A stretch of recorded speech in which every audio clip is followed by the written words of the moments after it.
do it live. We do it live. We do it live. Do it live. Yeah, do it up. We do it live. We do it live. We do it live. We do it live. We do it live.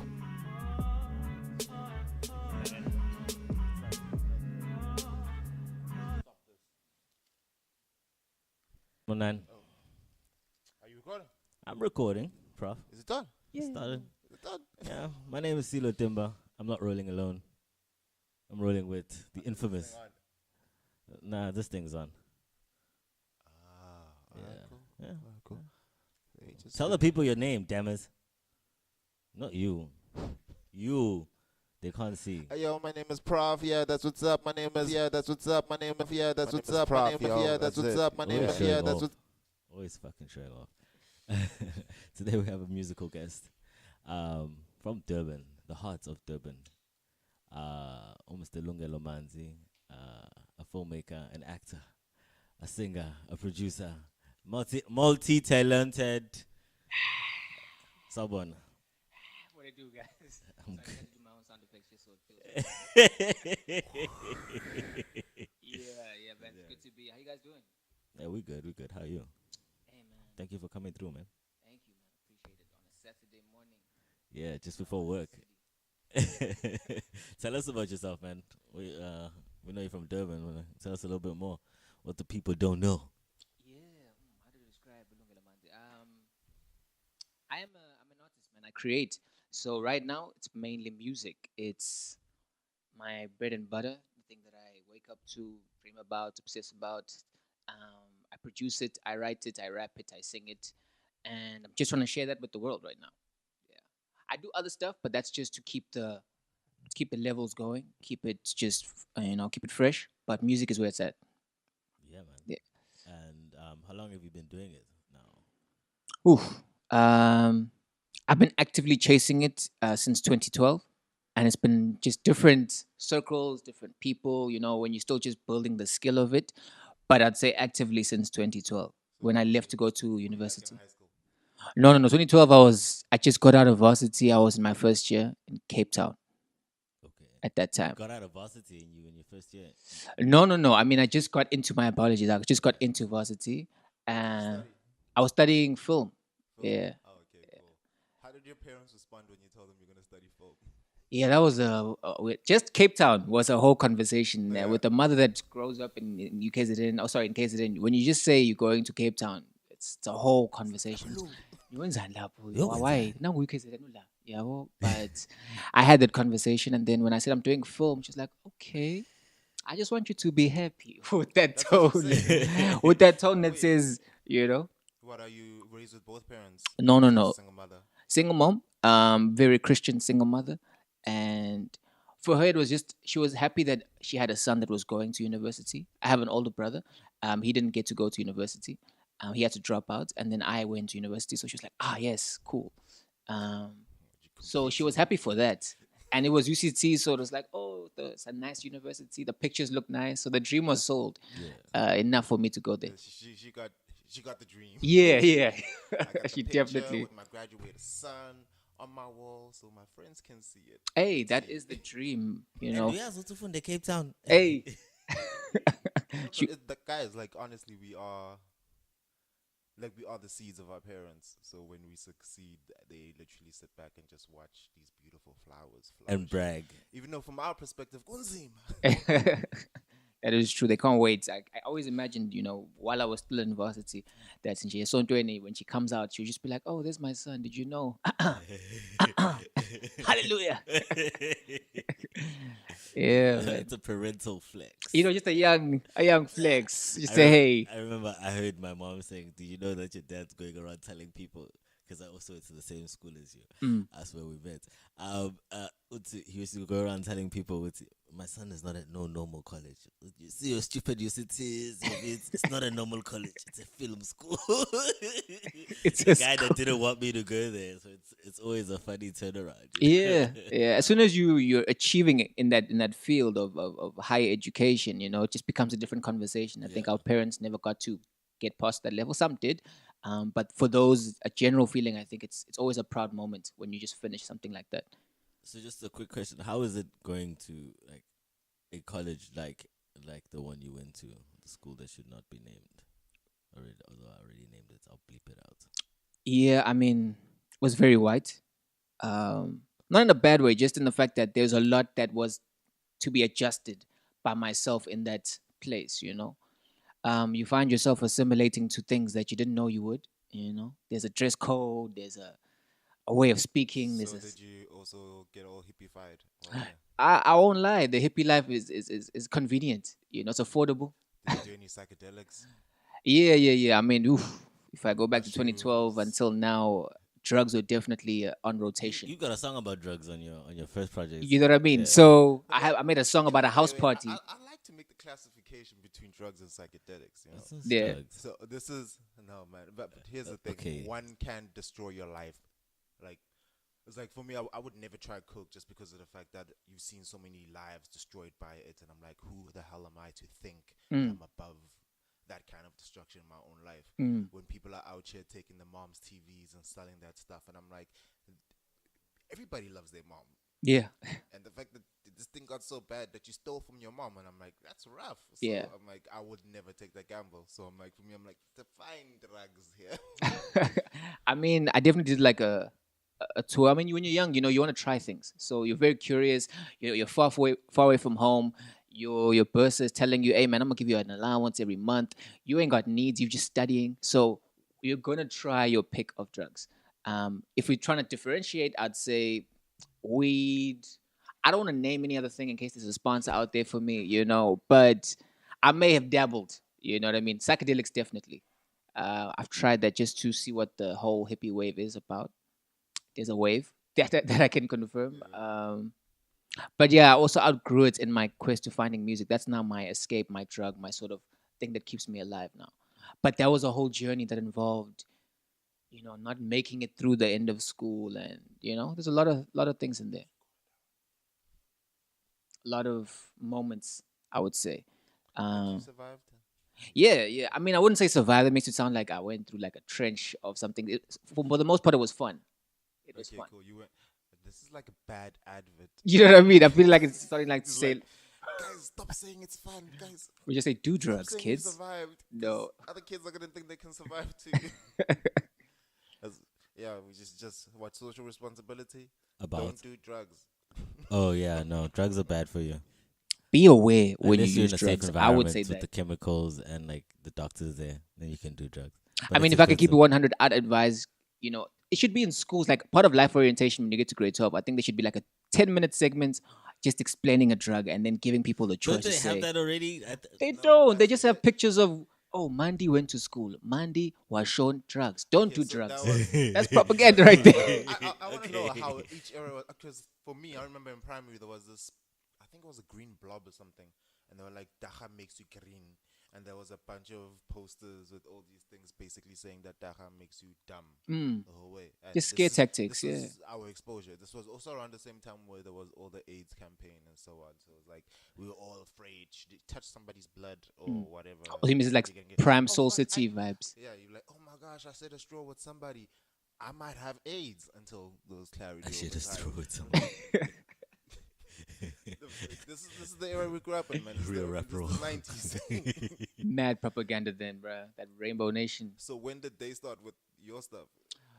By us, it was very lazy. It was just in the textbooks, It's just regurgitating the same things that don't relate. I always felt a disconnect in high school. Like, I wasn't in any of the groups. I'd be classified as a nerd at that time. But that's because I was just You used too to sit myself. alone and read Guys, books. hold on. Not really. I was a very sociable nerd, I think. I was like, hey, what would Nerd it with do? Social skills. Yeah, you know what I mean? I don't know if that's a class yet. I think there are those people out All there. the other went nerds to- looking at you like, how does he do it? Something like that. And you went to a technical college, George Campbell. Yeah, so already your perspective is being engineered, ironically, to be an engineer or in those spaces. How I the chose fuck did you end up in a damn art school?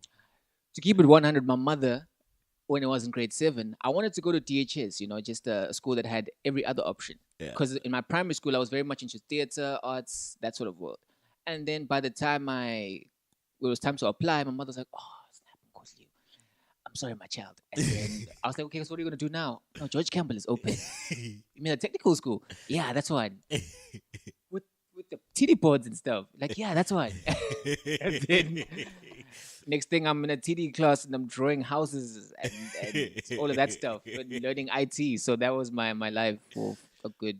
The thing I find painful about doing further education is the fact that so a lot of people want to go study very specific things, whether it be marketing or accounting, etc. And you get there to UJ and it's like class is full, and then there's all of a sudden this pressure in that moment to make a decision that's going to affect the rest of your life, right? By choosing a degree, what is available? I don't know It's what like- I don't know what you guys were on. I had picked a grade 10. I was just like begging my dad. No, but I'm saying like, okay, cool. I know. A lot of So people don't. you fall into the minority Yeah. that had more or less an idea of what they wanted to do, that had a better sense of who they are. Minority. Everybody else floating through primary, floating through high school, just making sure that we have as much fun while passing, right? Yeah. And then all of a sudden it's like, yo, what you gonna do with the rest of your life? Yeah. Yeah, So that's it's like real. you give it a few months thought because some top 10 student who you're trying to hit on asked you a bunch of deep questions and you're like, maybe I should think about this. So 3 months of thought, right? Or maybe a year if you have a greater level of responsibility, right? Yeah. That you've been trying to think about what you want to do, even though you haven't experienced yourself that much. So finally, it's like, okay, cool. I think I'm going to be an accountant. Especially as men, we're more likely to choose careers where it's about the money, right? So it's like you're going to be, okay, cool. I've seen this guy's driving, a nice 3 Series, and then this one is driving a GT, and they're doing this. So I'm not even looking at myself. I'm looking at what I can get. So it's like, cool, we do that. And then all of a sudden, you get there to the front of the queue when you're applying for that specific job that Tabo has, who drives a GTI. And you get there and they're like, yo, this. Oh, Zulu. The money calling. Go away, Tara. Yes. So you're there in the front of a queue, right? And you're like, okay, cool. Tabo's career, that's the one I want. They're like, it's full. And then in that moment, I've heard so many stories where people have to choose a career or something they're going to study. Yeah. Then I'm like, what? I've Hold been in on, that like, position. Yeah. Mom, What did you Dad, pick? I know there's pressure to make things happen now, but Oh, you don't we tell take your a sec? parents. You don't tell your parents 9 times out of 10 because no, but from what I've heard, guys just change and do exactly what their parents didn't want them to do. Like from a lot of the times No, but- I've heard. Yeah. yeah, but the things that you're also hearing the minority. Utara must chill. Tara. Maybe you should answer later. Tell her that you're going to be on a podcast. Okay, next time she calls. But Yeah. I don't know. It's like, okay, cool. So you have an hour at most, if you're lucky. If there isn't like a giant queue behind you, putting pressure on you to make a decision, like you're packing change after you just got it. In that moment, you're making a decision that's supposed to affect the rest of your life. Yes. You'll be Like, fine. we need to be, alright, guys, as black people, we need to be able to speak up. I mean, it's not that easy. I mean, first thing, I know for me, in going to a technical school, firstly, your choices are limited. I don't know if people know what the difference is between going to a normal high school and a technical one, but firstly, you lose out on a lot of subjects. So your business studies, tourism, arts, history, anything that makes you feel free, basically, is not available. You're choosing between physics or computer applications technology, your technical subject, which is enforced from grade 8, which is either mechanical, electrical, or civil, and then you've got maths or maths lit, or so already you're being, groomed for an engineering gig, or because of the level of quality that you get or the opportunities available and the level that you must be at to get to those opportunities that are like a UCT for an engineering with those high marks, you're basically being trained to be a trade worker or artisan sort of kind of vibe. That's your goal. That's what they breed out, Now it's you can't help by grade 11 if that's not something you're naturally inclined to doing. That I know I did the same thing. By grade 11, Sila was just saying I was literally looking at UCT. Remember the time, because in grade 11 they give you application fees. There's 100 rand here, 100 rand. I was like, Ma, okay, give me the money, please. Didn't apply anywhere else except UCT. I only applied to UCT for film. It was a free application. Scammed that whole thing. I was like, no, I'm going to. So by the time the acceptance letter came in, I was like, okay, Ma, I'm going to UCT. She's like, but I thought, no. It's the #1 university. I'm just gonna finish my degree there. Then I'll do law. I'll do everything, you know. And then she was down with it because that's what I actually wanted to do because it reminded me of in primary school when I was doing the arts and stuff, you know. So I get what you're It saying. sounds like you have a very pleasant relationship with your mom, bro. Yeah. We are very. I'm able to negotiate. You know what I mean. But you know, She's still a parent. she's still a parent at the end of the day. And for one thing that I won't be able to negotiate with is like living outside of the Christian model of living. So by the time my mother found out I was doing drugs, it was in the most She found out. uncomfortable. Oh. Yeah. I mean, she found it in a way that it couldn't be helped. You know, she found it in the most dramatic way. How? Ever. Tell me. Did she walk in the bathroom while you Oh, were sniffing no. something? I wish it was. I wish it was. The day I knew my mother found out, I was staring at her in the visitor section of a psych ward, and she's the first face I see after someone tells me I've had a trip, and I was just a lot of things. I'm at drugs, You know what I mean? So it was on that tip now. And by I'm then, so curious. I want to hear the full story. I don't know if you're willing to share it. no, of course I will. I mean, it was my tape. It was on my tape. That was my first tape was about. So I mean, I'm on Black Dog 2 now, which is the name of my second tape. But my first one was Yeah, called the Black Dog album's 1. hot. Yeah, both of them. You know, so the first one was about this experience I'm talking about, where I was in varsity, and then a year into my varsity experience, I end up having a psychotic episode, which is basically a brain malfunction. I would say an error 404 of the mind. And then I was told that I was like in a coma, a drug induced coma for like 3 days. Woke up. What did you take? So what was happening now to get political? Now they were selling bankies, which is basically bags of weed in Cape Town in an area called Mowbray.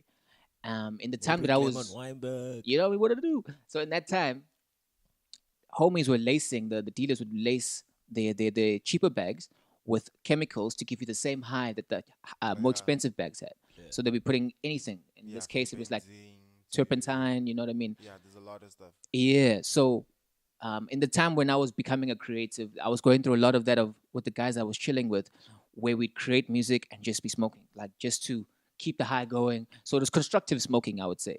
But now these bags came into rotation, and I think for some people, you know, you're either sensitive to it or you're not. Some people's body chemistry can handle it, some can't. I wasn't one of those, and it just triggered, I would think, traumas and just not Basically triggered a psychosis that was Yeah. dormant deep inside. dormant and chilling. You know, I think it was all those years in technical high school just cutting houses up on paper, and now not dealing with the artistic, you know, conflict that I had, and now it all just came back out all those years later. So it was very dramatic. It was very public. You know, it was just a lot of things where I can't even talk to some people because it's like, oh snap, you knew me when I was crazy. You know what I mean? It's that sort of feeling. And then yeah, I wound up in hospital and recovery. So did you go back to school afterwards? I tried to. So I got back home, and the thing is, I can't. I wish I could describe how it feels to come out of a psych ward, and then go into school. Like, you know, this place is like, okay, cool. You should see it's like theme song music is playing. Boom, sika, boom, sika, boom. Yeah, it's beautiful. You go into a psych ward, you go back out. Now it's like the Matrix. Now it's like, oh snap, okay, cool. It's like now you know better. Yeah, It's like- because it's like now you're aware. You know what I illusion mean? has fallen. Yeah, whole because with the time. psychotic episode, the reason why it's known as an episode is because you create these delusions that are building slowly but surely until your reality and the actual reality are so far apart that it's now evident that you're not in you're not yourself and you're not in your right mind. So by the time you come back and you can compare the memories of what you thought you were seeing and what you're actually seeing now that you're better, quote unquote, it's a trip, you know, because you start saying, oh, okay, actually what I was just seeing is that, you know, there's politics behind this. Because what I was seeing was that it was like the year before Feast Must Fall really popped off. And I was just coming to terms with what it is to be a black man in varsity and the plight of a black student in that situation. So it came to fruition like In a as- whole, as it just bubbled with everything else as a like man, like champagne pop. champagne popping. Like I remember this is like scene that I always played in my mind of just the things I was thinking about. I was on Rhodes Memorial, like which is like this cool ass area people hike to in UCT, where there's a statue of Yeah, bro. Jan van Riebeeck, I think, And a or lion. I oh, think the I've got a Cecil picture on Rhodes, that yeah, lion. with the lions there, yeah. So I was on top of there, just seeing like the city lights at night. You should definitely go there, Prof. You're gonna like it. Yeah, it's It's very amazing. iconic, very vacation vibes. I'll take you there. You go to Rocking the Daisies. And I was just there tripping, bro. And I think in my head I was just seeing like I had this vision of just like, people just fire, I just kept seeing fire in my head. Not real fire, but just the idea of it. Um, because I believe in like things like that, like the premonitions and the spiritual aspect of life. I think Yeah, those like things seeing the manifest. omens and the signs. Yeah, you're seeing omens and signs, because for me it felt like once I got better, things that a normal person would have also been able to predict were things I Even was got you also tossing seeing. in slow motion again. Sorry? It feels like you're tossing in slow motion. Hey, those are some of the things that you feel you're going through. It's like, am I a spiritual Proceed with healer? it. Am I, what's happening? Is this a calling? So, mind you, did you think you're going into a different dimension, or is that like? I mean, not a different dimension in the way the movies put it, where like, your Yeah. molecules are disintegrating Yeah, or. but like just like being aware of a different. Yes, definitely that. I think that you feel that you're connecting with a different way of interpreting reality. Yeah. You know? For me, I completely get that. Where it's like when they say the statement, you change the way you look at things, and things you look at start to change. And it's like it's so heavy and true, and it's like we're like learning. It's like finding this new information, and then now it's like, okay, cool. How do I incorporate it into my current reality? Yeah, it's as simple as like the guy who was drinking water. From everyone was drinking water the same way, but there was a guy that said this cup is not half empty, now it's half full. That person that switched their train of perspective. thought is the same, is doing the same thing that was happening. Yes. It's just in a more dramatic way. Sure. For in my case, where it was just like anything's up for grabs. I can think that this wall is blue and blue is whatever, but obviously relevant to my issues and my things that I saw in my life because it's based on your perspective and how you see the world and how that is being shaped by either the drugs or the actual things behind it or what you're actually seeing and where you are and the people you're around because the music was also there at that time while I was tripping there was always music. I was creating lyrics and freestyling is a form of improvising. You can actually freestyle. Yeah, I'm pretty good at that. Like what I do is when I go to a Right show, when I go to a show, like I'll just pick a word, ask people for a word, and then I'll make a song, about that word at the show. And that's just a way to keep the brain flowing, keep the brain going. But Cool. We'll close the show with the freestyle. we can do that, man. We can do that. Do that. Free music. We can do that. Free music. No, we'll close with freestyle. We'll just create something on a looper. I got my guitar plugged in here. Hey, man, I'm down. I'm down. It should be popping. We do send me on drugs. No, I Wait. can do it sober now. Yeah. No, hold on. Sorry.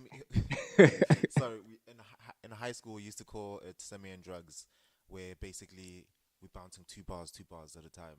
Oh, okay. For me, it's okay. Let me explain it on this way. I've considered myself a storyteller. Yeah. So if I'm gonna freestyle about something, you're gonna hear it in the entire package. That I'm talking about this word as a concept. I'm still rhyming. I'm still talking about things that are relevant to the word. So you've never done two bars. No, for me, I consider that's that full rap. That's that. I think that's an old head So sports. you don't really consider yourself a rapper, do you? I don't, but You've never tried semi and drugs. You've never tried doing that. now you know why? Dude, it's Because so much fun. it's fun, but I have a gripe against it. Like Wow. because I have a Real rap whole. rule. I'm an anti-hip hop head. You know what I mean? Like Resistance. yeah, because I feel like hip hop is not doing enough. We're still in the sports of it. This is just freestyling. But that's the thing. It's not just freestyling. It's an expression of who you are. So Yes, if now it we're just gonna is. stick on intergalactic, frantic, I am spastic, like it doesn't go beyond the box of playing with a It's- dictionary. Okay, cool. I completely get where you're coming from, and it's pretty much the main reason why I listen to very few hip hop artists nowadays. But when it comes to freestyling, where it's like there's this synergy that's created with you and the other person, Yeah, where you yeah, guys are dancing off each other's ideas and concepts. yeah, And yeah. for me, I think taking shots at it before you've actually got to experience it is I don't think. No. So I've done that. I've definitely done that. What we used to do in Cape Town, right? We'd have these circles or parties. We'd go to someone's house, and someone would have a guitar, another person would have another instrument. We jam. There'd be singers, rappers, and poets. And in that space, you're doing the same. We're doing the same thing you're doing, but it's so much more fluid now because someone will just sing something, and then the next person will break out with a poem. All this is freestyle. Another person will rap, but now when they're rapping, you can see and you can hear that this person is, as you're saying, expressing more of themselves. In what you're talking about, I've seen it also, but it feels like it's a lot of ego macho sort of expression where it's like I'm gonna kill this invisible archetype rapper that's always in my vicinity when I'm rapping in the first person. So they always say, "Yeah, I'm gonna keep you niggas. I got Glocks in No, the I get car. what I you're got," saying. you know what I mean? Yeah. That's the thing I don't like because I'm about that like intersectional It's sort of like conversation. it's like recently I went on, so I'm like, okay, cool. I went back to my old playlist. Like Yeah, yeah, yeah, I come from the era of heavy hip hop in terms of yeah, yeah. Tupac. How not heavy? even Like, Tupac You was you dead, currently man, by the listening time to I started Tupac listening right to- now. Yeah, I'm going backwards. Yeah. So I put on some Vinny Paz. I don't know if you know Vinny Paz. No, I don't. I'm familiar, but I don't at this I, time. Yeah. but I need before. Okay, even after the show, I must just play you a few tracks. Mm.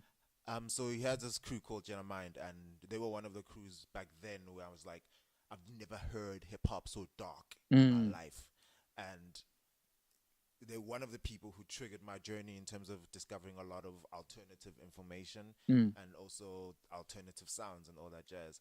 But a lot of it was just information and it's meaningless. Mm. So now with these latest album, it's Jeremiah, I forgot what it is. The name of the crew is called Jeremiah. All of a sudden, he's got these songs, still dark, Yeah. but it's like you listen to it and it's got a purpose. Yeah. And I'm Yeah. like, this is what I want. But at the same time, like a lot of artists don't get to that place. Where it's Yeah. like the first time I heard a J. Cole album, I think it was okay. My brother was excited. Yo, check out this artist. Yeah, I listened to him. I'm like, this is dope. I'm like, I can't wait for the third album. That's literally what I said, and I say that about a lot of artists because of the fact that when I'm like, okay, cool. The first album, it's everything is raw. It's like you just undefined, unrefined fire burning down everything, etc. Second album, you starting to get a little bit more focus on how your fire is burning. Third album, hopefully by this point you're an alchemist dancing Yeah. with your fire. Yeah. Except if you don't listen to external voices, whatever direction your fire wants to go, you go with it. Yeah. Yeah. And that's part of the reason why I enjoyed Eminem, because regardless of how people judged his rage or what he wanted to take shots at, he still did it. So he was dancing with his fire instead of being worried about external opinions. So in that process, even though he was taking shots at his mom, etc., and so on, at the same time, he was helping people heal from the relationship trauma that they had with their own parents. True. So he became like the background soundtrack for a bunch of teenagers who probably would have ended up on drugs through varsity and the rest of their lives. Just being that dark voice in people's heads. Yeah, Yeah. it's like, okay, we all have our diamonds of emotions in terms of the multifacets that we experience. Yeah. So now we need to be able to experience this emotion, otherwise it's slowly going to grow underneath, and by the time it blows up out here, the roots are so deep that we might have to dismantle our whole lives to be able to deal with that trauma that we've gone through. So whether your emotions are anger, rage, or being sad, or happiness, etc., they all need to come out in some way. And if the longer they stay suppressed, the more damage they do when they finally come out. That is hella true. I think that's And deep. yeah. It's not for that. I think in my experience, it definitely was a case of that. It was because with the music now, I write it to confront these emotions. Because after the hospital thing, it was like, okay, cool. What was happening? What has happened? Okay, cool. Let's just evaluate the situation. Wait, now it's sorry to take you away from your train of thought. So, you were doing the trip, and literally you wake up, and the first person you see is your mom. Is my mom, dude. Well, the first person that I can. Can I just say this? I think that's freaking beautiful. I think it's scary. I think it's the most scariest thing. I know for you. Because I'm it's just painful. thinking, Like, hello, honestly, bye. Bruh. this is like a Grey's Anatomy moment. Exactly, it's a Except whole with the episode. indie Zulu singer in the background, and with the song that has no beat and no actual rhythm, just this floaty instrument there, and he's doing like the song cry thing, and it's like there looking at your mom, Bro. Beautiful. And I was like shedding real tears, man. Like my mom was there. As soon as I saw her, Grey's just Anatomy, bro. I'm telling you. she was just telling me. All I kept saying to her was like, "I'm sorry," and I'm sorry. I'm thinking, okay, I was probably saying that because I didn't want to get whooped at my big age at that time. But I was just crying, and after that, I think it was my friends, my close friends, who were with me when I was tripping out, who helped me. They were also there, but I don't remember much of that. Just knowing that I'm seeing these faces with different reactions, and I know that I'm in these scrubs, and I'm in a place that I'm not familiar with. And then from there on, it was just I spent about 7 days in there, just recovering. And that was a whole experience because psych wards for me feel like just in the way that it was set up in Cape Town, a lot like prison, but Yeah, it I was very, very interesting. yeah, I do think something. This is a different conversation, though, but I do think something has to be done about the way we treat psych wards in general. It's like you should walk into a space that should be something green. It should feel more natural. Look It at should. Mm. It should. We had to fight to go we live outside in to South smell the Africa. air, man. You know what I mean? We were stuck in a And it's space like of just walls and bunk beds in a caged environment, and it's terrible. they're It's like telling you that you people are not good enough to be in society. We need you here until you're okay. you're supposed to get better somehow, Mm. given worse resources than You know what I people mean? outside. Because you'll have conversations with these people while they're saying you're not okay. And then if you see them outside, which I have, I've seen some people that are outside. Like I remember when I got there, now the girls and the guys are separated, right? When I was in the visitors section and everyone can chill there, there was a girl that I had seen at a house party in Cape Town. And we reconnect in that space where she was tripping out and also went there. Do you know how awkward and just mind Did you guys boggling that? speak? Are you sure you Yeah. Did you guys? get her number? He probably did. He's laughing with a blank full of Nah, shit. nah, You see nah, the nah. episode? Is she the love Nah, of your I'm life? laughing because no. I'm laughing because a lot of emotional things with love also happened in that cycle. Like I met someone there that I would end up dating after I got back out and I was trying to assimilate back in society. It's actually the first girl who speaks when my first tape starts. So there's a girl who starts talking. Wait, Oh wait, yeah. Yeah. Is it that? Okay, is it that brutal message that was left behind? No, or- not though. That's deep in the tape. That was just made up. That was There's the first one yeah. at the beginning. So there's a first one where it's a I'm girl like, saying, "That's you know, real?" I'm like, no, what that's did you do to her? Who's that? Who's that singer? Ukuku. That's not my Ukuku, Kuku. Yeah, Ukuku. yeah. So a good homie of mine. Yeah. So she's an actress. I asked her to do a young voiceover just to encapsulate the message of the song that it relates to, which is called Black Dog on the first tape, the title track there. That was just to summarize, just a perspective of the kind of man that is, or you can be if you're not emotionally available to women, or as a way to show that okay, cool, this is something I have to think about going forward. Because in the first tape, Yeah, it's a complicated place that we are in Yeah. as men right now. I don't even know how to speak as a man in this day. I feel like everything I say is, it's flammable. I get where you're coming from. Where Yeah. It literally, but the thing is that it literally is right now. It's Yeah. Because I feel like, yes, I understand that, I don't have the right to speak more than another person, but it doesn't mean that I can't speak. No, that's the thing. It's like Yeah. already in. Okay, say that again. I don't know if I can say it in the right way, but No, what I no, say, but I'm saying, say it again. yeah. You don't have the right to speak. No, I know As that much more than as another person. Every man is the perpetrator. Well, that's how it currently feels. So it's like, even the men who aren't the perpetrators are at this place where they should just shut up. That they should make themselves smaller.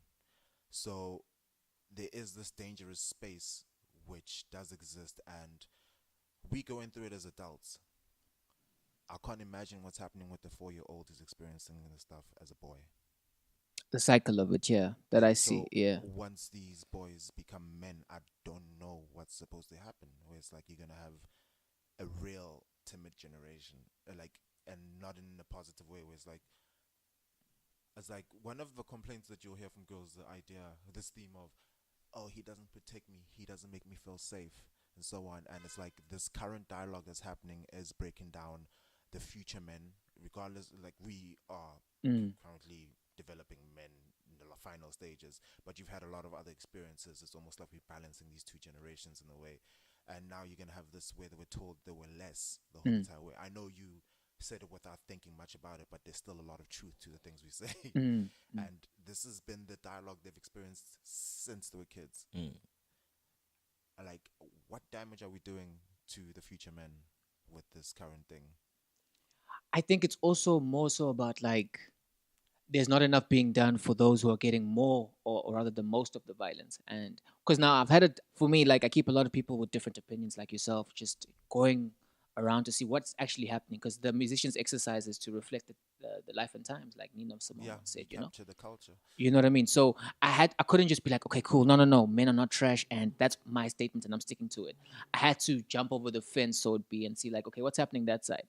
And from what I can understand, it's this idea that there is a hierarchy to the pain that is being experienced across the board, and the main conversation from people is that they want to help the person at the bottom, so that in helping them, everyone who's in between is assisted in their problems, by making sure the one at the bottom is taken care of. Now the issue is that as a black man, in the black conversation, we're like the white people of that whole hierarchy. We're at the top because we have strength and the privilege of the system on our side, which I see, but there's still that damage that we always get. And it's about valuing that. Is that still important if we're trying to assist protecting that while still helping whoever needs it, who is quote unquote below and less advantaged than us? That's the whole struggle. It's all about games though. Like I don't know whether did you listen to that similar podcast? I don't know what it was about, but it was like human. You can't compare games. You can't compare the individual plight with the societal plight, with the gender plight. Like the thing is that we try to conflate and mix all of these problems together, but you have to stop and decide that I'm fighting this right now. I'm fighting toxic, whatever they want to call it right now. Yeah. But you can't bunch it all up, and because you men, and then you, and then Yeah. you see, like that's where we start losing. Is because now we're trying to play different games and combine with one set of rules, like so. I just think it's pain, man. I mean, like 400 years of the system, and even before that of just general fuckery of everything. Yeah. And we're just having 24 years now to just reset. Trauma. It's not enough time. So we're still in a heavy amount of pain release. Yeah, like I agree, as a people, we still need to like just have that scream, and it needs to be just That's- all over the place, and Yeah. that's what we need to I go know through. we need like the best psychologists in the whole entire world. We just need to talk to our sitting parents, man. together Like in a room They even have after trauma. doing ayahuasca and coming up with the plan as to how do we heal the world. Is that what you thought about when you were tripping on ayahuasca? The thing, I'm tempted by ayahuasca. I want to see what that's like. I've seen like docus about it. It just seems It cool. seems Like, cool, yeah. it seems like going to a hut, spending Tell us about it, time. just bro. because of the fact that you have some psychedelic background, I'd say go do it. Like it's The thing is, I've been on psychedelics. Also, I tried acid. That was a lot. it's Yeah, different. it's a type of acid for you.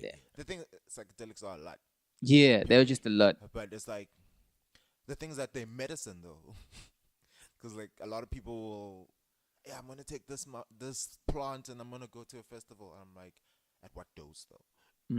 Like if you're taking it, like, okay, cool, and then you go here, I'm like, no, you're going into the realm of shamanism where you opening up yourself, your spirit, and everything, and you don't want to be doing that at a festival.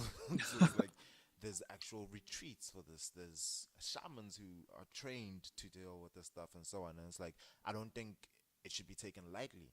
And it's like even LSD in itself, it's quite a heavy medicine. And I know people don't want to use the term medicine, but dude, you dive deep into yourself, man. I think that's the main message, though. It's that, with these things, it's not even about the substance. It's that you as yourself, as an individual, need to know yourself. The more you know yourself, the more of the experience will be genuine and more about your senses and less about thinking about things too much. Did you know yourself before your episode? I did not. I won't lie. That's why that's why you had the error 404. It's like, Definitely, oh, shit, yeah. what is this? I did not. I think at that time I was definitely, like you were saying earlier about people, I was just floating, I was doing whatever was the thing. So if it was okay, get good marks so you can get into school, I was getting good marks and trying to get to school. The first bit of trauma that maybe was not even acknowledged was like my dad passing away. It was in grade 9. Oh, you got a dope song about that. Yeah, that's on my current tape right now, where I described the day I found out. We were homeless. So we were living with my mother's friend. Ironically, in a place that was better than where we were actually staying. So you couldn't really feel it, but this is not home. And on one of my trips to school, I get the news that like on Tuesday I was hitting up my mom. Okay, please contact my dad. I need a new video game. My birthday's coming up. Please, what's up? Thursday Still had comes. PlayStation?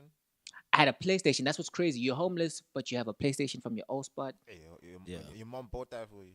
I mean, you had to, but like, at that age, you're telling your mom, no, mom, this is going to be like our DVD player You and negotiated your our... mom to buy you a You PlayStation. negotiate with your mom. I was a very smart child, guys. Like, I go. Your mom loves you though, but yeah, Yeah, but still yeah, loves it's a you. lot of love, man. At least it So wasn't a Cavella. Had no, utility. yeah, It's better than the Cavella. 2,000 rand You for a didn't get shoe. your mom to buy a Cavella. no, no, I no. will judge you then. No judgment. Shout out to my Kavela homies.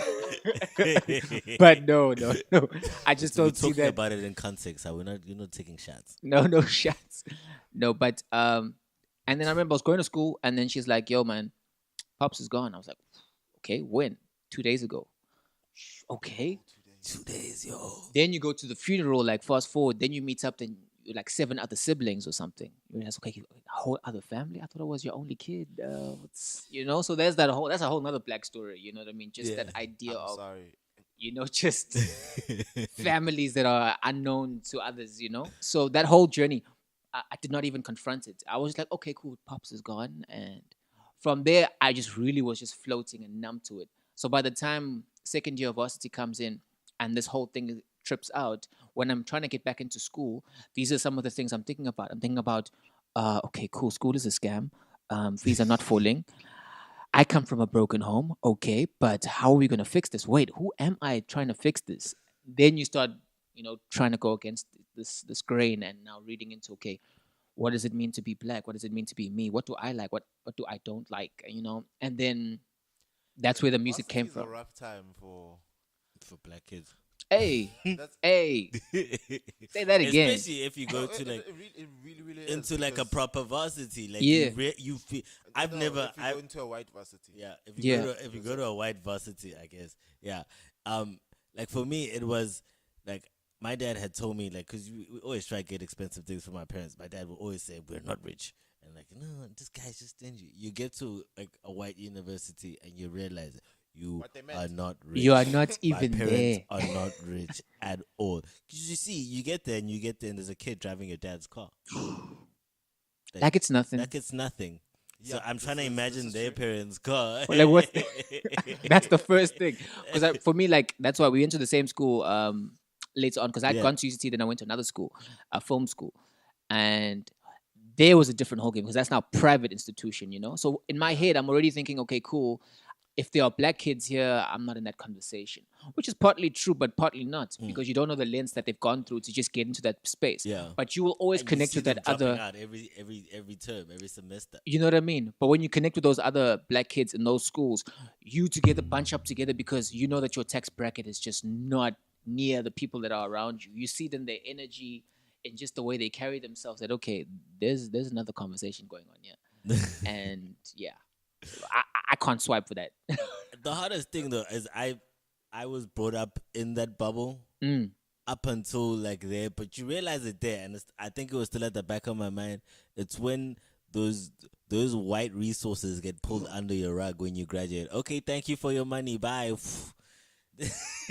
Yeah, and that's a real thing. That's Yeah, a real thing. that's a real That- thing. That for me was my shock into the world, my shock into the system. But after Like after school. it's After after varsity. varsity. It's like no, you don't have this 1 million rand library that you can use. You miss the stuff you took for granted. Yeah, yeah. All the resources that were there that your parents' money was paying for Yeah. is gone now because now you have to go create your own resources or work for somebody with resources. And that whole transition is one of the most. I think at every stage it is that opportunity to test whether how much you know yourself, what's your resilience at, where's your, because that's where you see who you are. Because when the things you're comfortable around are no longer there, the only thing left to confront is are you able to handle it? And some can't. Can you do think- it? Yeah.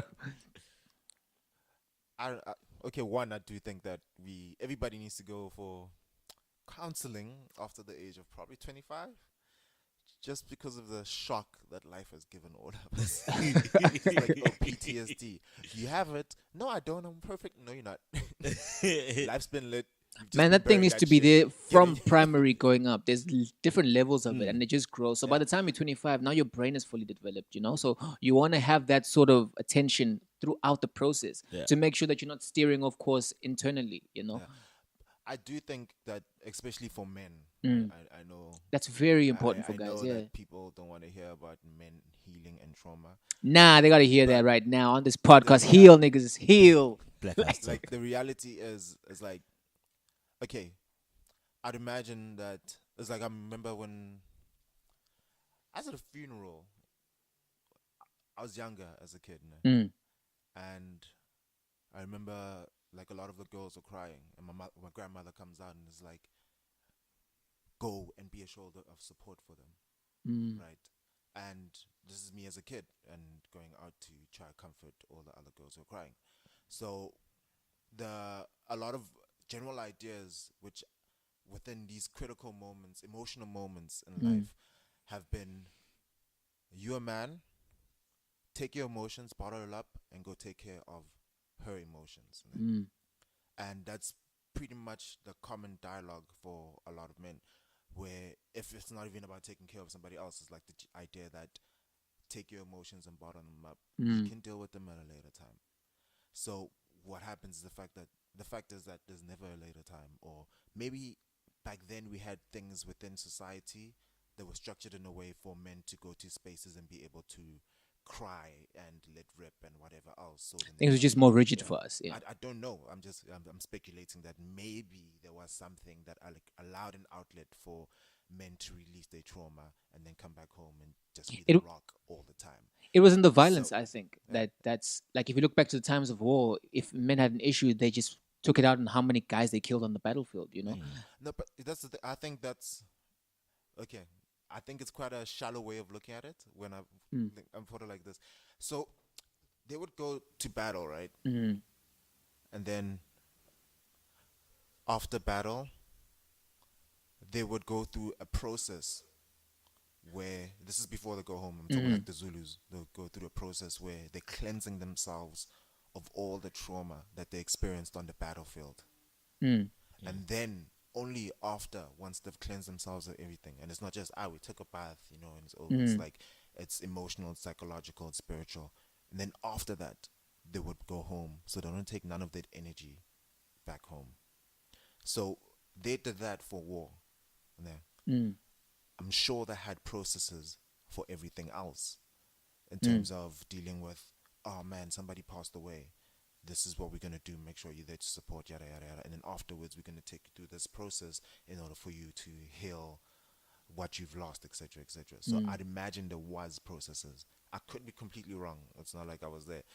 So My thing is just that from what was there, there's definitely something that's happened or been erased or not being spoken about enough because the issues are still prevalent. You know what I mean? On both yes, sides. Not to say that this is a conversation of no, men need to change and they're the only ones who need to change. There are issues on both sides, but as human beings who relate firstly from a sensory sort of thing, the nearest problems are the most violent ones first. So the domestic abuse, the on both sides. Now I'm not just talking men hitting women, also women hitting men, like regardless. But those are the main things that always pop up because it's the nearest to someone dying. But there's still other stuff, the softer stuff, like the emotional things, the manipulation or do you victimization or victimhood. Yeah. These are things that are happening low key, but we can't get to them. It's not something that's very accessible because you still have to get through a person before you get to that issue. So the only things that we can have a conversation with, firstly, are the ones that are shown, and that's why it's hard to say that there are ways or there have been ways of these things being dealt with, which there may have been because not everyone is toxic in, but they're in not the here same right now, way, so. but there's still a sizable amount of the pain going around, and that's what the issue is about. But like Usila was saying earlier, there's so many games or plights going against one another.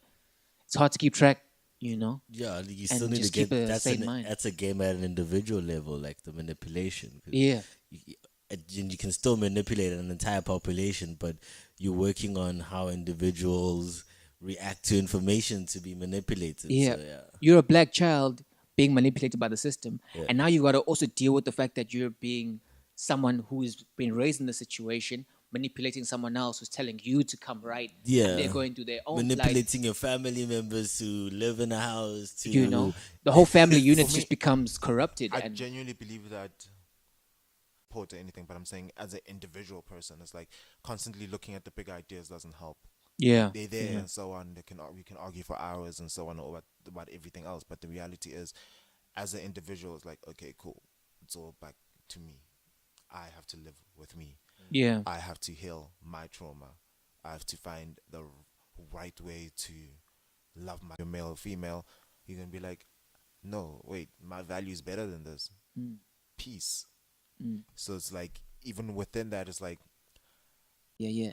There's always that reminder somewhere to some level. and the mosque comes down because the plane's about to crash and ish, and you have two kids next to you, right? Choose you right now. Put yourself first. Put the mosque over you, and then now with that being done, you will have enough strength to help those in your life Yeah, nothing worse than helping by helping people them with their beyond what you mosque, can do. etc. Yeah, but Yeah, we do that all the time. yeah. We constantly all live overstretched on all our levels, from emotionally to our time, yonkinto. So it's like there's very little moments where we actually put ourselves first. It's But like that's everybody's like burning yeah. burning both ends of the candle the whole entire life. I feel like that comes from like old traditions, you know, of like Yeah. Ubuntu was a thing for us, you know. Even when you had little, you still wanted to help your neighbor with what you had because you didn't think about what you had. It's gotten harder to live like that, though. You know, now that's what I was about to get to is that it's harder to live like that now because this capitalism is about you yourself. Get to the point, get to the top of the triangle, and there's only room for one person there, you know. So it goes against our natural sort of tradition as black people, I would say. Yeah. I think You know? capitalism is sold in one way, and the ironic thing is that to succeed in it, you have to go the other way. Or it's like for me, my thing has always been, I believe that one of the easiest ways to become a millionaire is by helping as many people on their journey as possible. So it's like, oh, okay, cool, this person's on their way to there.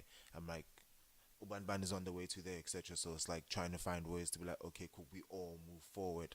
I don't It's think like, there's a 'cause I don't think there's a good millionaire though. I think all millionaires are corrupt. In this day and age, like I don't think you can be a millionaire without having You can't. fucked here's the over thing, There's like here's the thing. somebody. There's Silicon No. Valley kids who make an app in their bedroom and become millionaires. Yes, they'll get corrupt along the way, but that's a genuine good But millionaire. here's the So then there's a short time frame then for being a good millionaire. You live long enough to see yourself become the villain. Because my thing is, because you know what I'd say then, It's the very nihilistic view of the world right now. that Silicon Valley dude, what was sacrificed for where he went to learn those things? Because it goes back to his corruption is maybe not in the Silicon Valley aspect, but It's his in his studies family. and his accessibility and his and family. that's another thing they say with those major millionaires is that they've already been pre-selected from generations ago. Like the Yeah. genetics in the families are honestly, good.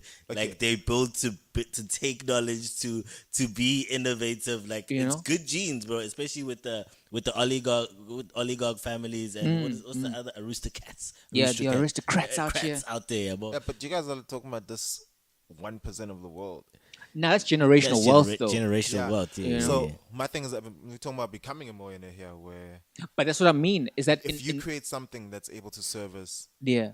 a bunch of people in South Africa, Like for Jack, instance, Twitter. your service generates actual money. I'll give you an example of what I mean. So there'll be a black guy, he'll start up a thing saying, okay, guys, get people to sign on to my thing and we'll make money from this, you know? That's someone who's not making money. Thibaut Touch. We know those things that are out there. I don't want to reference these schemes, but they're out there, you Talking know? about Ponzi schemes. Or even like Triple M. Can we- pastors, you know what I mean? The whole religious thing happening right now, like that whole scam. Hey, aren't you from a You're religious talking about the family, two bro? things which I don't like. I'm Like, in terms spiritual, of- man. What would your mom say if she heard you? She'd say- agree with me. No, my mom, I'm trying to get her woke now. I'm trying to get her, you know, on these Are you things. trying to move your I'm trying mom to away make- from the church? I'm trying to break these generational bonds. Are you negotiating with her? No, she's not going to leave God. She Amen. loves God. I love God in my own way. But those situations, they always hurt in some other way. You know what I mean? It's just that obviously now if you're seeing someone helping someone else, it's right out there. You know what I mean? It's like, cool, this pastor is healing people, but you can see them eating grass and you're telling them, is this how he's healing people? Yeah. Or Here's is he selling hope to them You know in a what way that hurts works about for their church? own personality? what hurts about church is the fact that church is literally the only institution that takes from the people and never gives anything back. Nothing. See what I'm saying? And So- it's tax free. And it's like back in high school, I was very serious about my Christianity. And one of Jesus its freak. Jesus freak. just stop, Silas. So what the pastor used to do, we only found out after he left, Yeah. and it's like, okay, so every once in a while, like 2 days a week, they'd have a thing where they'd put out food for the homeless people, and they knew on what day to come, and they would come and eat, and so on, etc. But those are all the visible things, right?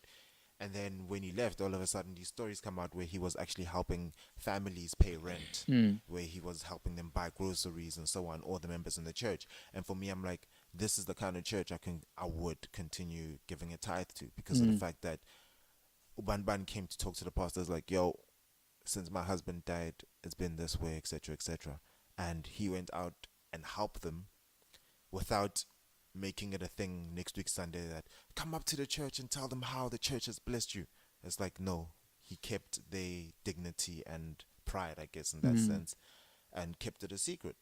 And it's like the only people that would know is the media people within the church helping with accounting, etc., where they can see, oh, X amount of money has gone here, because, well, we keep documents for everything. And then I think, it comes from the fact that it's not easy, bro, to gauge or to weigh like how much help can a church give versus how can the organization stay afloat as a business at the end of the day.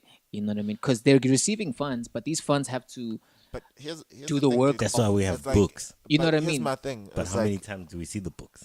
So now it's the thing of, do we have to tell churches, okay, cool, 80% of your cash by law is but going here's the to thing. help? I think we need to push more education and more understanding, because like the reality is most black people do not understand that church is actually a business. Like it's a place for their salvation and their meaning in life, etc. It is not a business. That's how they see it. 10 rand per kg my of thing hope. is that it's like, ooh, Ray McCauley's got a private jet. Yeah, but He stays here in Durban, right? And he The guy flies from out every Rema. Sunday. Yeah. That motherfucker got a jet. He's got a private jet, bro.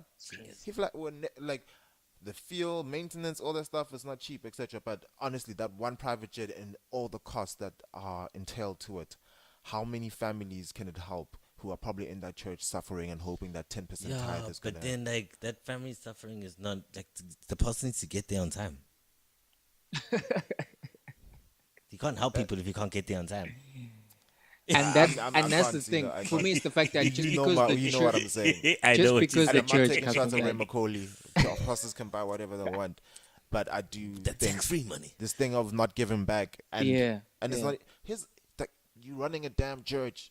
You have people here crying their hearts out. These people are desperate. They're here for answers. They're here for meaning. They're here because they need to find a way to get out of the mud that they're in. They trapped. Some people need to hide that they're serial killers. And then you're gonna take their 10% and just add it to your private jet fuel. Honestly, because I mean that was definitely one of the things I checked off in the journey to becoming the musician I am today. It's like that was one of the questions. Like, okay, cool, church is definitely scamming me somehow, but I don't know how to say it without feeling like this force I've respected all my life is going to strike me down. Did you go to church when you were in college in Cape Town? I tried to. I mean, we had like a young circle that would like every Sunday that go to church. But then I started noticing like little a circle things. of people that were beaten into going to church. Yeah. Basically, you know. So it got to a point where you get old enough to recognize, okay, there's a couple that's dating here, and they probably fucking, and we're just waiting for them now to get into a bus to go to church. Something about this doesn't feel churchy now anymore. It feels like there's a church that we're going to, there's a church we believe in, and the two are not the same on paper. So which one is the real one, Because those are the things if you're reading the Bible like plainly, you know what I mean, and you're reading it for what it is, and then you're reading what people are using church I don't for. think you can read the Bible for what it is. That's what I'm trying to say. It's that conflict in everything, and the fact that if we're taking it literally, there's a whole different interpretation. If we're taking it according to what pastors say, there's a whole different interpretation. Because some people go to church just to console themselves. Like, okay, cool, I'm here now. My 6 days of sinning is going to be checked off today. Cleanse it, I'll be done. Make me feel better. Others are like the military Take me to about church. it, bruh. So I didn't like that whole thing of like, weighing out my sins and all of that. I was like, no, man, this is just... It's another stress to add to your life. Yeah, it's too much, bro. another Like stress some of- spiritual capitalism sort of thing. But No. don't forget, God is sitting right next mustn't to you, forget looking that- at you. He's everywhere. Oh my God. He's in this podcast. He's just out here. No, but church is also it's a beautiful distraction from life. Like everything else, like TV. Yes, it is. Like- Life is hard, man. It is Life hard. lit. It's tough, It's bro. painful. It's tough. And it's like it's more painful when you're 40 years old and you're just a car guard. And Real like, thoughts. real rap bro. no, but honestly, this is the reality. Yeah. Yeah. Like you go and you park your car, and this person who's probably old enough to be your father is there, and so like life is real, and this person's gonna take most of the money, not most, at least 10% of the money, and probably go to church on Saturday or Sunday, depending which church he's part of. And it's probably that church where he's probably gonna walk for like an hour or two, and so and it's like it's a distraction where it's constantly dangling a carrot that things will be better. Like, for you the know rest what of I your would life. respect in church for me? If everyone's tithes, everyone had like a bank account. And if you gave your tithes, the 10% that the church wants, 5% goes to a personal bank account, 5% can go to the church. I think And then that's after a year's time, you get your money back. church has got to go to So blockchain you basically coming up with an investment situation. Church should be an investment because that's what for they're the preaching. community, Yeah, especially. like I- if I if do- do you know how I much personally- money grannies and everyone in the community is just giving to a To a church to church. give Yeah. it that roof or whatever. So if some of that money comes back to you at the end of the year, let's say through a savings, like maybe an interest that's specifically for churches, Blockchain. in that way I can already take away half the heat from the church. I'm like, okay, cool, now no, I can't deny if you're getting Funny 20K enough- back at the end of the year, Let's Which create a, church let's is create a actually good church with coin. money? bro. There's ZCC is actually Those guys got products. Those guys got ZCC rice. Yeah, ZCC. that's but a whole that- nother level that's now. a whole nother level That's of a whole business. nother. but I just want to point out the fact that they community focused. Yeah, no, they It's just like- built it's like- built a hospital. They just built a clinic, I think, and a school. Yeah, Like, yeah. that's where the tithe is supposed to go. Like, Yeah, it yeah. has to. No, this is definitely not a sweeping statement. We're not saying now all churches are bad. Yeah, We're just talking yeah, about the yeah. ones that are out here doing the And most. Yeah. there's a lot Yeah. more of them coming out. The shitty ones that Yeah. don't care about the community. Shout out to ZCC, man. Y'all doing the most. Hey, Yeah, but it's crazy that a church Be must part do of- that, and like, Yes, Yeah, well, ZCC I'm not does gonna- more than most governments for the community. I was just gonna say, good, then the government like does, like, it's crazy that we have voting to is coming up. vote. I don't know who I'm voting for, bruh. Like, Oh shit, that's the thing. That's that. Well, when this is out, we would have voted. I would have not voted. I wouldn't even lie. I Are didn't you even not going register, to the man. polls? And- you haven't been to the polls. Do you feel powerless? No, Do I you feel think like your vote doesn't count? no. I think for me, I've realized I've come Are to you an paying age your now part? where it's like my vote is my actions. You know, like I am a human being. I'm a citizen. So yes, I won't vote if I feel like I don't see change, and that should be within my right to abstain. If I am doing things that are empowering my surroundings, you know, so if I'm making music that has a social commentary about it, then I'm okay. I feel good about that because then Did I your can have part. conversations like these where I'm empowering my own vote, you know, to say, hey man, do you know who you're voting for? Because now people are just voting to decentralize power. They're just like, okay, cool, which is great. I get that. I do think that's important. That is You know, very that is important. very important. That is a key thing. And Just maybe think of how information was decentralized. Sorry. How information was decentralized through the internet. yeah, yeah, Like, yeah. Like now, when we just keep working at decentralizing more and more things. Decentralized has become such a really cool word lately. Like it had no meaning to me before understanding blockchain, Shut up, Bitcoin. and then all of a sudden I'm like, no, everything must be decentralized. Yeah. Peer to peer, baby. Like, Yeah. I'm just anything- annoyed by the fact that we're decentralizing it to people who are generally in a corrupted sort of environment, you know. So it's like there's 10 rooms of thieves in the room, and then we're saying, okay, the one thief mustn't have all the power. Let's give it to the 9 other ones. That's what Yeah. it feels like sometimes, you know. And different kinds of thieves, not like the same Effectively, face. that's what's happening. Where it's like, okay, cool. Hopefully, ANC loses some ground to EFF and DA, and then they realize like, oh shit, we should actually do our job. What we've been hired for. But at the same time, for me, I'm like, the idea of government is dumb. And I know people might be like, how? That's all you ever known. It's like, dude, okay, I'm gonna use America as a case study where it's like in the beginning America didn't have they had a government. They created the government, and there was no tax or anything. And it's like the general idea is that we've got these people who will be allowed to make certain decisions and certain laws, etc., etc. But they are here to serve us. And any moment that they stop serving us, we will dismantle all of this and find another way. But even in that, that's But- built on the backs of dead Indians. So it's already Yeah? just like, no. But okay, when you're getting deep, I'm saying Yeah. this is how, because like it's effectively they've become like the template for the rest of the world. For Yeah. how countries are run. So now what has happened is that the generations that have understood the role of government, which is the government is here to serve us, have died, and we are currently the generations that have always had a government that we serve. Yeah. So We have to constantly teach ourselves that the government works for us. Like, so you can't be that's the angry at thing. me at a So it's clinic like because I pay your bills. now the government, which has built so many institutions that we fund through our tax, that has built, like, there's all this building new-ish that we fund through our tax, is all of a sudden we are the ones who have to pay for it, for this government, through all of our taxes. Like ETOs. So no, but you buy chippies, Fat. yeah, it's going straight there to Import making sure that something. all these systems Duty are up and free. running. Hey. So then, but it's like now the thing is like they focus so much on being up and running that it's no longer about serving the original Being the proactive. original purpose. So for me, I do feel like we have to we need the right education to remind the world, like, you actually don't need a government. We need then communities more than Dismantle governments. it and then rebuild it and find ways to enforce things in place to make sure that should you ever step outside of this, we will destroy you. I'm just tired of old faces, man. I'm sorry. I saw this one video that was recently out there of this guy, one of the premiers or something, fainting. And I was just like, yeah, man. That's what happens when you That's still what happens working. when you hold on to power too long. Yeah. You know what I mean? Like life comes for you. And I'm tired of that, bruh. I'm tired of seeing like over people in retirement age giving us People who were decisions. ministers when we were growing up are still ministers. Bruh, Which is crazy. have you ever tried negotiating with your grandmother during Christmas and you think you're going to negotiate power things with someone at that age? Dog, the 77. think These are people who are set in their ways. The Yeah, that's the Northwest thing. Premier was like So- 70 something when he got the job. Nah, G. There's a lot of them. Nah. The thing is, it's a messed up system in the sense that in order for you to get any form of power within government, it's going to be a couple of decades of pushing. And by the time you get to the point where you're actually in power, you're so out of touch through all the pain that you were experiencing in your 20s, right?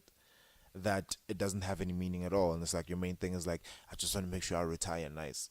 And that's the problem, because it should be a thing of, it's not to say that we don't value these guys. I would love to see them in an advisory position. You know what I mean? There are people that the young guys or under 35s would be consulting for decisions, but they do not have the final say so. Because at the end of the day, life is a young man's game. And if you protect the young and you empower it's the not. young, it is, because if you empower the young, the potential for you to become as a country will never stop. Because new ideas are the best thing. Here's the thing. You know what I mean? Okay, for me, I'd believe in balance, and life is not a young man's game. Like in your 40s, you'll have the power to create more. than What defines that? That in your 40s you'll have that? Dude, there's capital, all forms of capital. No. Let No, me no, no. finish. My point is getting me that finish. capital is built on a system that has to make you wait till you're 40. You know, because now we have other Yeah, but ways for here- you to pop but off. The thing is, you're arguing about a system. But here's the thing. Okay, cool. You are, how old are you right now? 25. You're 25. Mm. Okay, cool. What's the longest period you've gone working 20-hour days every single day? 6 months. 6 months. And what, did you quit at that point? No, I'm still out here. So what? It's 6 months up until the specific point. Yeah. So you are literally learning how far you can push yourself. I mean, I wouldn't say that No, because but here's the thing. You're going to look at it in retrospect and you're going to realize what you were actually doing. So it's like, no, here's the thing. I wouldn't say so. Because I'm a musician at the end of the day, and I live in a society that doesn't value that as a job, or when I see that as a full-time job.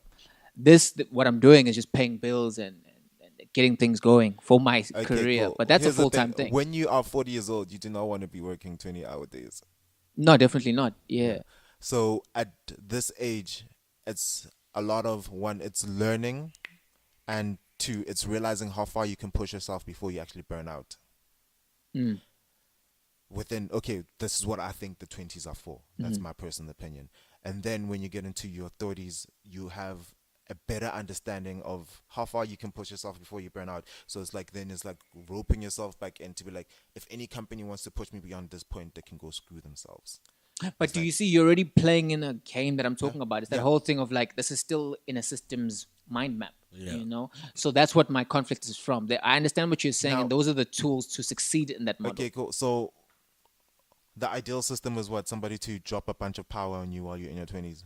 No, it's the idea that whatever I choose to be any day, I should have the freedom to investigate that without any sort of societal pressure And as long as I'm doing that honorably enough for me to love what I'm doing, as you were saying earlier, it should give me what I need. Okay, cool. For me, I think the biggest system that's playing us against that specific idea is ourselves, because you do have the freedom. It's just are you willing to deal with the repercussions of how your parents respond and how your friends will respond? That's pretty much it.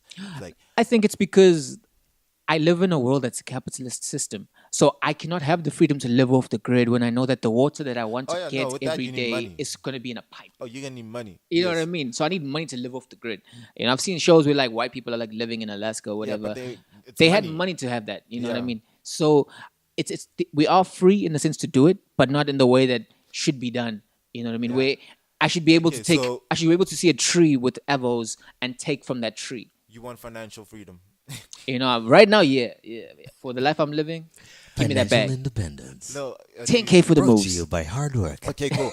But in relation to positions of power, though, Yeah. I do think that there should be there are processes that are in place that are important. Né? Yeah, But yeah. at the same time, I do think that we do need younger people in power, because when somebody gets, like, the older and longer somebody's been in the system, the less drive they have to change it. Whereby that person who's just come into the system, right, cannot come into the system, wants to change the system from within the system, so they're coming in. They've got so much drive at that specific moment, right? And it's like then playing by the rules of the system that they're in forces them to become carved in a specific way. You said that about then- your job now. That you came in with oomph. Yeah. I did. And when I I think, change things. bro. Yeah. So it's like by the time you finally get power, it's like you're effectively no different from the previous person who was running things. My thing is, So then yeah. what I feel like we need a more balanced approach where we need to find a halfway mark in terms of, okay, cool. Let's say somebody who's 35, nah, 35 to like 45 is a person in power. This 35 to 45 is a person in power because he's more likely to be able to still be listening to the 20-year-olds all the way through to 35, and he also has the power to listen to 35 upwards. So it's like, I feel like and there's still enough drive within that period of time. I know you might think 35 is old, but No. What I think my point is not necessarily the age in terms of how young is young. It's the fact that instead of the conversation being about let's get a young person to the top so that they can lead everyone, including the old people, it's that if Parliament itself, with all those seats, had people around that same age, a conversation about drive or whatever it'd be irrelevant, because now the whole mood, just because the people are young and we're already on the same frequency. So the type of Yeah. decisions we're doing, the type of changes we're making are already at a pace and at a relevancy to people that are on the ground that is more tangible. That speaks to social media and the power for change in that way. EFF has been capitalizing on that since the whole campaign has been we're young, we're EFF woke. has been putting in the work, though. You know what I mean? They've been putting that campaign Even in. besides social media, these They've people are doing got things me on the side eyeing ground. like, yo, I might just wear a red shirt today. You know what I mean? The thing is, I'm like, wearing you'll a red go shirt to, right like, now. Pretoria and like the Northwest. Let me not say Pretoria because Pretoria is CBD. Like, there's areas where the electricity will go out for like 12 hours, and there's areas where the water you can't drink the actual tap water, Yeah. and so on. And it's like the only people who are active there is EFF, but then you will never see this in the news reflected. And I'm like, dude, like, these people are actually putting in the work. Like, I've got so much respect for them. But there's still too much to be done, bro. Like, course. Yeah, There's, there's always dude, here's the thing. There's always going to be too much to be done. Yeah. There's never going to be a time where it's like, we can relax now. Hey. Problems This don't is end, they life. evolve. This thing that you're going through right now, what you're going through right now, the process of creating and the process of being bummed out, the excitement, the happiness, etc. This is it. This is life. We're living it right now. Yeah. It's not starting. It started already. It's been going. this is it. yeah. That's pretty much it. And Lungelo Manzi has to go to work, so we're gonna have to cut it short. We might do some music for you, but you'll see it on the website. Don't forget to check us out on Is Radio there anything you want to DR. add? Hey, I just dropped a tape, man. It's called Black Dog 2. It's my follow-up to my debut. If you don't have it, go online. It's everywhere on all digital Go platforms. listen to it, guys. 12 tracks. It's beautiful, man. It's more about this conversation that we basically had. And I made all those beats. Don't forget that. Oh yeah, I didn't get to ask. Okay, wait. One more question. Okay, I the process of making your album, and give a shout out to the people who are necessary. And people, if you don't get a shout out, even though you help them out, don't get touched. People forget stuff. Yeah. First and foremost, shout out to all the people who I text on WhatsApp. You know who you are. When I need focus and feedback from all of my jams, shout out to myself because production is a bitch and it takes a long time to make those beats. Shout out to Wandile, my executive producer, who was mixing, mastering since the first tape. Shout out to the features that I have on the second tape: Yashna, Celestial Mike, Loki, Ungola, Yo, my T-Bag. sister Uzube, That's one deal. my friend Tandy, you know. Shout out to people from the first tape, Hope, all those other people, Ukuku. Um, Shout out to people who were striking when I needed some voice notes for my tape on the first one. Shout out to everyone, man. Yeah. Just The album sounds really good, guys. It's clean.